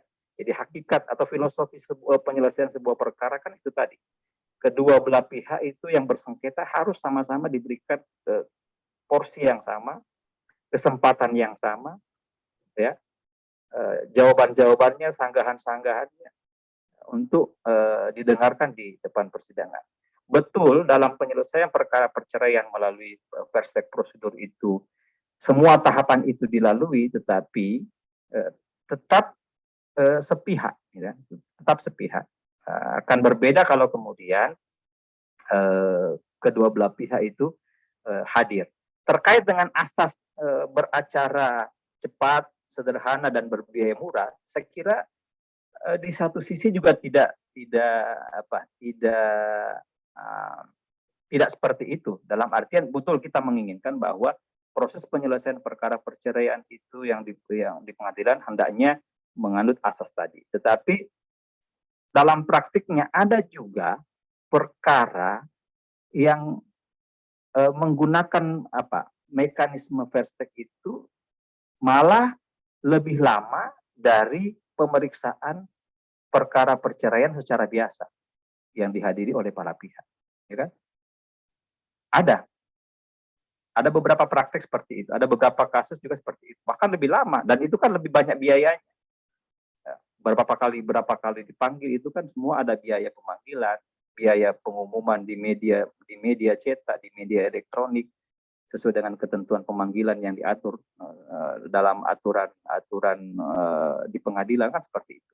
Jadi tidak serta-merta putusan first take ini, walaupun memang tren putusan first take itu kan cepat, ya, tapi terkadang juga ada yang ini yang lebih lama dari kalau mereka hadir. Bahkan kalau mereka hadir kan bisa saja tercapai namanya perdamaian. Ya. Nah, perdamaian ini kan sebetulnya menjadi putusan utama sebetulnya. Inti putusan hakim itu kan sebetulnya bagaimana hakim bisa mendamaikan. Itulah putusan sejati sebetulnya bagi hakim. Kalau hakim bisa mendamaikan, itulah yang sangat diharapkan. Karena putusan perdamaian itu kan melebihi dari putusan biasa. Tidak ada lagi upaya hukum di atasnya. Yang penting dia sudah berdamai, hakim memutus secara damai, tidak ada lagi upaya banding, upaya dan yang lain.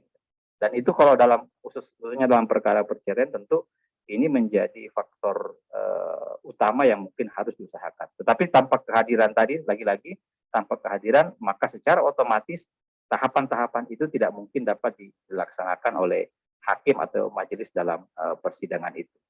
Saya kira demikian ya. Pak Habibie, terima kasih banyak ini sudah meluangkan waktu. Selamat datang, ini mewakili Kepala LP2M untuk berkunjunglah ya. Silakan dipantau dan diikuti sosial media dari LP2M Yayan Manado, baik melalui Instagram, YouTube ya maupun media sosial yang lainnya seperti Facebook saya kira ya. Ini bagian dari sosialisasi nih Pak Ran. Siap. Ya, terima kasih. Oh ya, saya juga menyapa teman ada dari UIN Sunan Kalijaga ini, Pak Dr. Ahmad Tahir. Terima kasih Pak Ahmad Tahir. Pak Dr. Ahmad Tahir, Ketua Prodi Ilmu Hukum ya, Ketua Prodi Ilmu Hukum di UIN Sunan Kalijaga, Yogyakarta. Oke. Alhamdulillah, saya bisa hadir bersama-sama dengan kita di kesempatan ini. Terima kasih Pak Arhan. Iya Pak. Selamat datang Pak Ahmad Tahir, selamat datang. Terima kasih Pak Habibie ya sudah beri pertanyaan dan respon. Rupanya ada banyak yang masuk ini Pak Dr. Mulyadi, ada Pak Warek satu kita juga ini Pak Dr. Ahmad Rajapi yang baru bergabung, ada Bu Srifani juga, kepala UPB kita ini baru bergabung nampaknya. Seru nampaknya perbincangan kita siang ini soal apa namanya perkara perceraian ya. Mungkin ada lagi yang mau memberi respon atau tanggapan, satu atau dua orang masih bisa, kita masih ada waktu sekitar 20 menit ke depan. Kalau ada yang mau menyumbang atau menambah pahala, silahkan Bapak Ibu. Kalau ada yang mau berkomentar, silahkan. Ya, jadi ada banyak hal ya saya kira yang tentu secara pribadi menambah wawasan saya ya, apa namanya terkait soal isu perceraian, baik dari perspektif akademis maupun dalam perspektif hukum acara ya di apa namanya di pengadilan. Nah, kalau ini Pak Dr. Mulyadi soal apa namanya soal hukum Islam tadi ya, soal perceraian kan. Sependek pengetahuan saya, kalau dulu di zaman Nabi orang mau bercerai kan biasa aja kan Pak. Kalau kita sudah tidak suka sama istri mungkin langsung ditalak dan selesai begitu ya. Nah sekarang dengan adanya model sistem pengadilan ini kan mungkin menambah apa ya? Menambah ya di samping sebagai administrasi negara juga menambah lamanya ya. Kalau ulama-ulama kita dulu kan kalau ini ya tinggal ditalak selesai menikah lagi kan. Ganti lagi. Iya sesederhana itu kan. Nah tiba-tiba ada undang-undang pengadilan, undang-undang ini perkawinan, akhirnya kemudian malah menambah apa namanya jenjang lah ya secara administratif begitu. Nah kira-kira menurut tadi Pak Dr. Mulyadi ini, kalau apa namanya, apa memang gitu ya Perstek ini memang lahir dari hukum, ada apa pendasaran hukum Islamnya, atau ini model hukum Belanda misalnya yang diadaptasi ke dalam nah itu kan mungkin juga bisa membantu kita mengetahuinya kan. Baik, ada 2 poin yang saya tangkap dari Pak Arhan tadi ya. Iya, Jadi yang pertama tentang itu tadi mekanisme ataupun mungkin sejarah apa sistem perceraian di masa apa dalam hukum Islam ya. Iya. Walaupun saya pun tidak mendalami lebih apa secara ini di hukum Islam, tetapi sebetulnya seperti ini. Artinya kalau dalam konsep hukum negara kita seperti ini,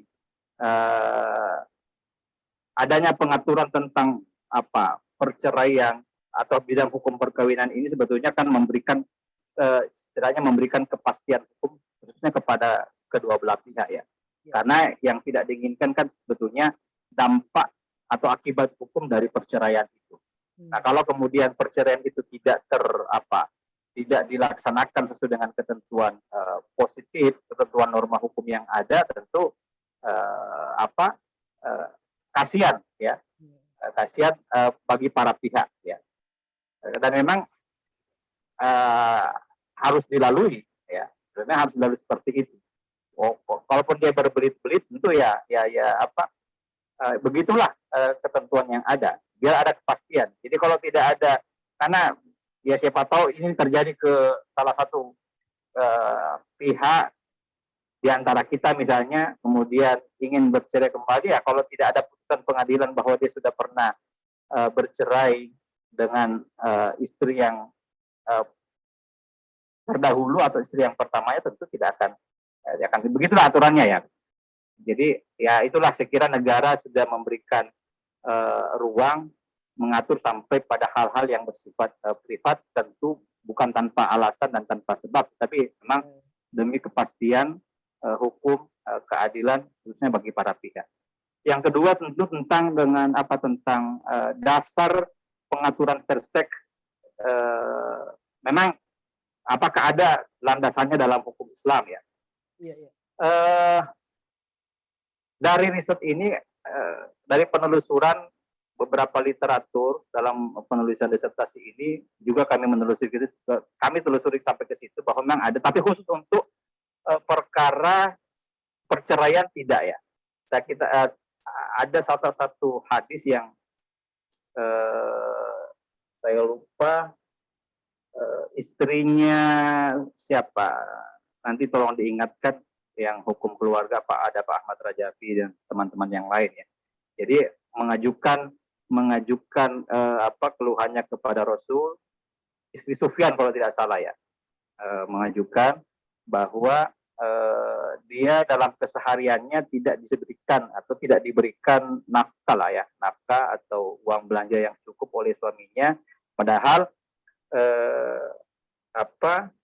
penghasilan dari suaminya itu bukan kurang, malah cukup ya, maka malah mungkin berlebih. Nah, pada kesempatan itu Rasulullah kemudian memutuskan kepada istri Sufyan ini untuk mengambil apa yang menjadi bagian dari dia sepanjang memang itu tanpa dihadiri oleh suaminya ya, tanpa dihadiri oleh suaminya. Jadi sebetulnya praktek di zaman Rasulullah tentang prosedur ini sudah ada ya, tapi contoh yang saya sampaikan tadi bukan pada perkara perceraian, tapi kalau kita analogikan, kita kiaskan ya tentu dalam praktek perceraian juga bisa terjadi seperti itu ya, bisa terjadi seperti itu karena memang walaupun ini awalnya merupakan pengaturan ini merupakan pengaturan yang diambil dalam hukum acara kolonial HIR yang berlaku di Jawa dan Madura, kemudian yang RBG itu di luar Jawa dan Madura, tetapi ini juga kemudian diadopsi ke dalam atau diserap ke dalam aturan Undang-Undang Perkawinan kita nomor 1 tahun 74, khususnya pada pasal 27 PP 9 tahun 75, serta dalam kompilasi hukum Islam ya, Impres nomor 1 tahun 91, itu juga mengatur tentang itu. Jadi substansi ataupun ketentuannya itu juga kurang lebih sama dengan apa yang ada dalam ketentuan yang diatur dalam HIR maupun RPG yang menjadi basis dari hukum acara kita hukum acara perdata kita di Indonesia. Jadi kalau yang dipertanyakan tadi dasar hukum Islamnya, ya ada dasar hukum Islamnya tentang itu. Tapi bukan pada praktek perkara perceraian ya.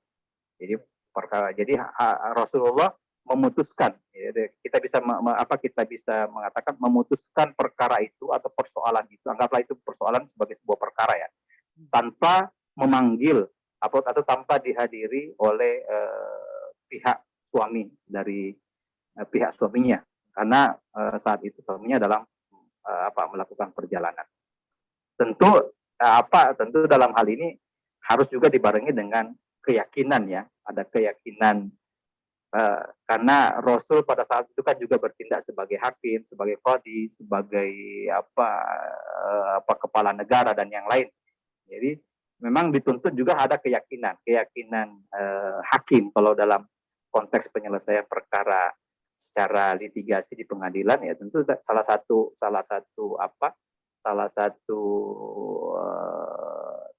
teknik ataupun metode yang kemudian digunakan dalam pengambilan keputusan itu kan ya terkait dengan keyakinan hakim. Artinya itu. Jadi kalau hakim yakin sebetulnya ini pihaknya ada, sering bisa dihadirkan. Nah, itulah bisa dihadirkan dan itu bisa diupayakan paksa. Itulah yang kemudian yang membedakan hukum prosedur kita dengan hukum prosedur Malaysia, di mana kalau hukum prosedur Malaysia sudah jelas ditentukan dalam klausul pengaturannya itu tentang panggilan paksa, ya, panggilan paksa untuk menghadiri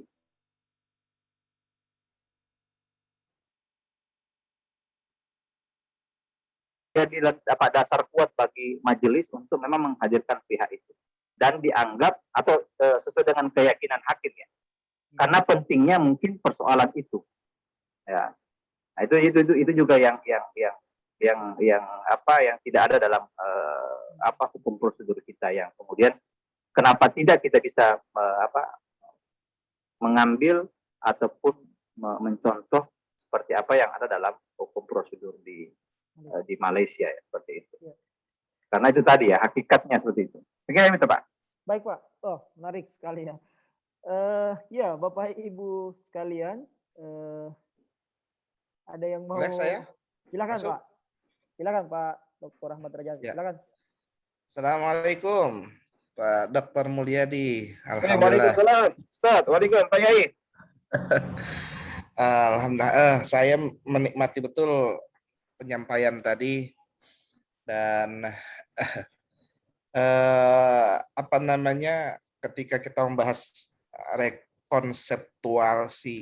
konseptualisasi teoritis versus dinamika, satu yang agak apa ya, bukan menggelitik ya buat saya, misalnya ketika aturan ya tentang beracara di pengadilan itu terus berprogres dengan baik ya, dengan aturan-aturan terbarukan, tapi ini Undang-Undang Nomor 1 Tahun 74 itu baru sekali direvisi, itu pun hanya pasal tentang umur.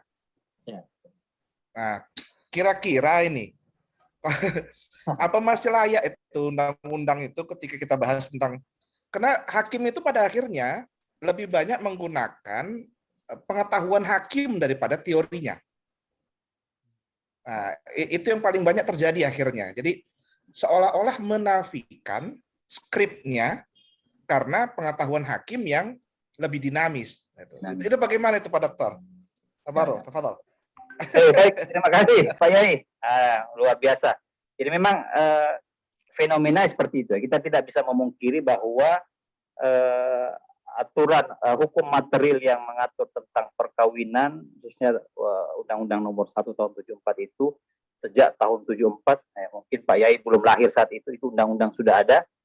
Dan kalau kita membaca secara seksama bagaimana dinamika, bagaimana diskursus, bagaimana polemik dari pengaturan dan pembentukan hukum itu juga memang sangat luar biasa ya, termasuk juga dengan Impres 1 Nomor 91 tentang kompilasi hukum Islam. Tapi mungkin itulah. Jadi betul baru satu kali ya, itu pun tentang batas usia. Dan sudah beberapa kali diajukan. Nah, mungkin saya sepakat ya, seperti apa yang Pak Yai sampaikan tadi, bahwa memang dalam perkara khususnya bidang perkawinan ini lebih banyak kemudian hakim menggunakan pengetahuan hakim atau pengetahuan hukum hakim, karena memang ada stigma hukum yang mengatakan bahwa jus curionovit itu hakim dianggap tahu akan hukum gitu. Ya, hakim dianggap tahu akan hukumnya, dan memang apa yang diputuskan hakim itulah menjadi sebagai sebuah kebenaran ya, terlepas dari kalau putusannya tetap kita harus terima ya, kita harus terima. Dan memang merubah, mungkin pandangan saya seperti ini, merubah satu aturan itu kan membutuhkan juga waktu dan biaya ya, apalagi kalau yang dirubah itu terkait dengan prosedur. Malah sekarang lebih mudah mengubah ketentuan-ketentuan yang sifatnya prosedur, karena kalau sifatnya prosedur biasanya perubahannya itu bisa melalui peraturan dari Mahkamah Agung, bisa dalam bentuk KMA maupun PMA ya, seperti itu. Kalau memang dia sifatnya prosedural yang memang langsung mengikat kepada hakim. Tapi terkait dengan hukum material yang menjadi sumber hukum, khususnya dalam perkara apapun, termasuk dalam perkara perceraian misalnya ini atau bidang perkawinan, itu saya kira akan melibatkan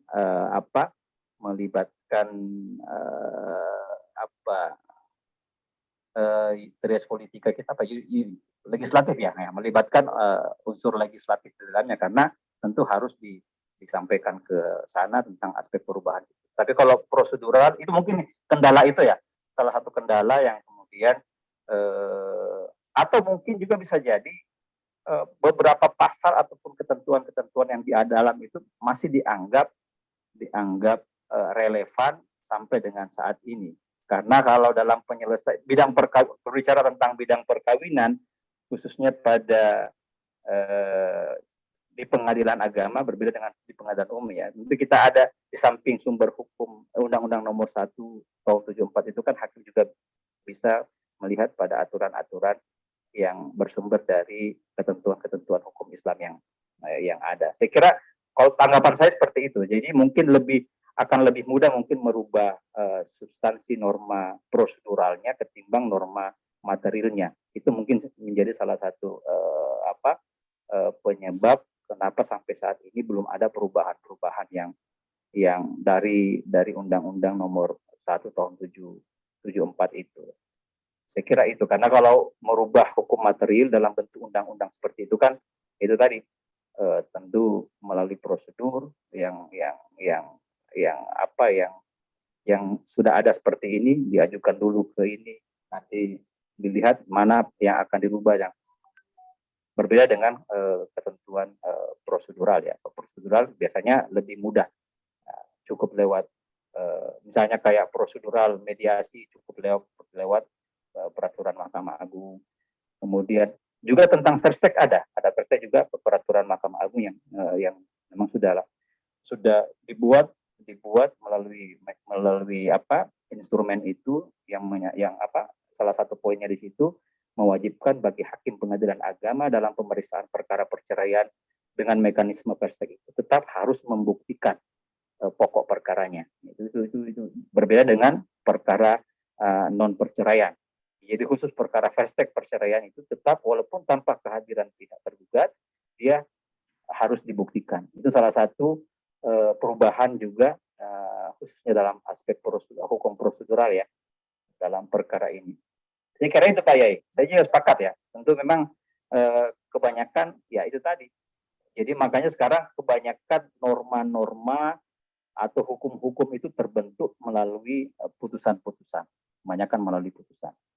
Ya, karena memang salah satu yang salah satu jalan yang kemudian bisa ditempuh dalam melakukan pembaruan legal reform, pembaruan ataupun pembaruan hukum lah ya di bidang perkawinan itu ya tanpa mau menunggu perubahan dari undang-undang itu ya melalui putusan pengadilan. Syukur-syukur kalau kemudian putusan pengadilan itu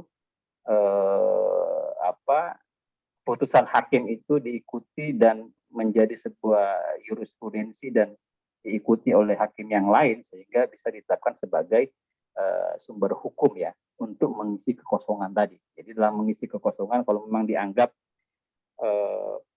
ada hal-hal atau mungkin sudah bukan kadaluarsa, sudah ada dinamika baru atau perkembangan persoalan-persoalan baru di bidang perkawinan yang tidak tercover lagi dalam hukum material yakni Undang-Undang Nomor 1 Tahun 74 ya salah satu terobosan yang bisa dilakukan tentu dengan melakukan penemuan hukumnya atau resfindingnya oleh hakim melalui putusan-putusan itu.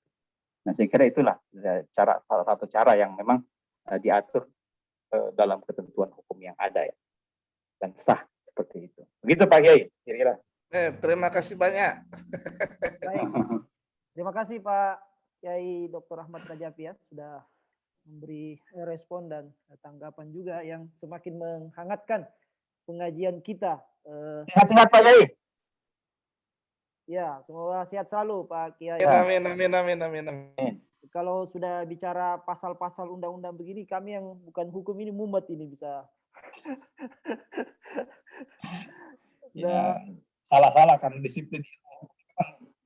Iya. Oke, kita udah sampai di jam 4 ini. Tapi kalau ada yang mau lagi mungkin satu atau ini mau berkomentar. Kalau ada yang mau tambahkan. Tapi anyway apa yang disampaikan oleh Pak Dr. Mulyadi Nur tadi di samping membuka wawasan kita ya soal perkara perceraian, mekanisme Perstek tadi, keputusan Perstek juga tentu mungkin memberi ruang bagi kita kalau ada niat mau bercerai janganlah ya. Mudah-mudahan tidak. Mudah-mudahan Ini tidak karena bahaya ini. Nggak boleh ya, nggak boleh. mudah-mudahan tidak karena menurut Pak Dr. Mulyadi tadi kan keberhasilan hakim kan bukan karena dia bercerai ya, tapi ada perdamaian di dalamnya. Ya, Saya malah berpikir keberhasilan hakim itu ketika banyak orang bercerai, karena untuk apa ada pengadilan kan kalau tidak ada perceraian kan, dan ternyata apa namanya keberhasilan hakim ketika bisa mendamaikan dua belah pihak ya yang bersengketa baik suami maupun istri. Walaupun halal Pak, Pak Rahat. Oh Tidak halal usah- ya? Walaupun halal tidak usah dicoba-coba lah. Oh iya, jangan dicoba-coba lah. Ada mekanisme yang lain saya kira untuk itu. Oke, Kecuali terpaksa. oke, Bapak Ibu, saya kira kita berada di ujung acara kita karena waktu juga ya. Mungkin terakhir kita beri kesempatan ke Pak Mulyadi Nur. Mungkin ada semacam quote of the day bagi kita ini. Apa namanya? Ya bisa menjadi menjadi perhatian untuk kita semua terkait soal perceraian ini. Silahkan Pak, closing statement lah kira-kira begitu. iya, iya. Pengajian Kalau- mungkin ada himbauan-himbauan atau apalah ya, karena di pengajian ya tentu ada Iya, iya. himbauan lah kira-kira begitu. Singkat. Pak. Baik, baik, terima kasih. Kalau quote kan tidak perlu panjang ya, Iya, iya. quote-quote. Tapi quote ini kan kalau mendadak begini juga repot juga ya. Baik, kalau quote saya seperti ini. Jadi dari beberapa konsep ataupun teori pemikiran ataupun makna dari sebuah perceraian itu, kalau bagi saya perceraian itu sebetulnya adalah lari dari masalah. Jadi perceraian ini sebetulnya tidak bisa dihindari, tetapi jangan juga kita kemudian tidak abai terhadap itu. Dalam begini, kalau saya singkat saja, jadi perceraian itu adalah orang yang tidak mampu menyelesaikan atau lari dari permasalahan yang ada. Harus dihadapi dengan baik, diselesaikan dengan baik.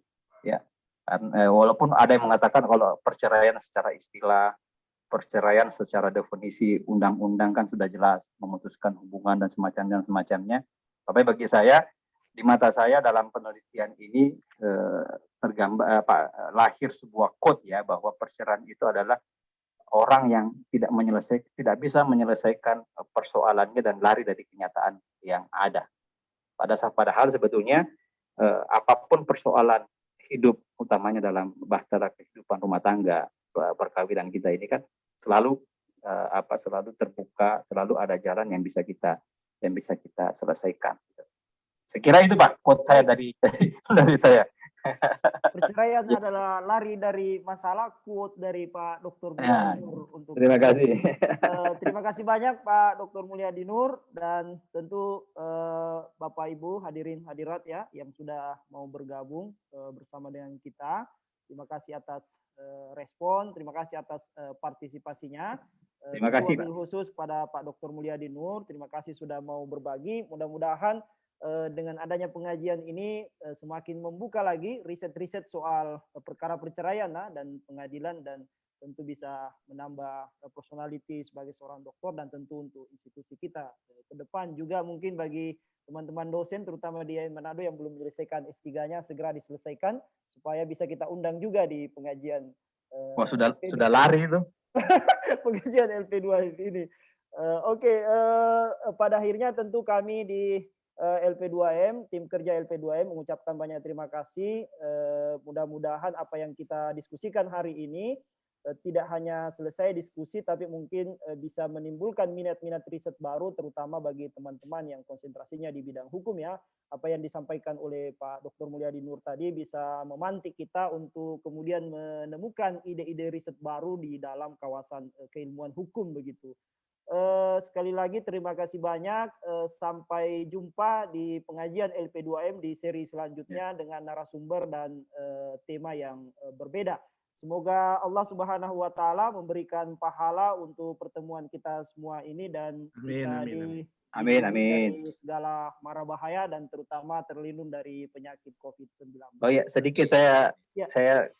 tambahkan bahwa kalau ini kan pengajian ini memang ya lepas ya uraian singkat kalau misalnya ada teman-teman yang kemudian mau melihat bisa mengunjungi langsung di YouTube, search saja dengan nama saya pasti muncul itu apa saat ujian ya. Oh iya. Nah itu dia uraian lengkapnya mungkin di situ. Iya. Yang lebih lengkap dari apa yang kita bahas di siang sampai sore hari ini. Ya, terima kasih informasinya Oke. Pak Dr. Mulyadi. Terima kasih Pak Arhan, sama-sama. Ya, kita juga menanti semoga disertasi ini bisa segera dibukukan, diterbitkan jadi buku untuk bisa kita konsumsi secara umum ya. Syarat dan ketentuan berlaku insya Allah difasilitasi oleh LP2M kalau memungkinkan ke depan. Amin, amin, amin. Amin. Terima kasih sekali lagi. Mohon maaf atas segala kekurangan.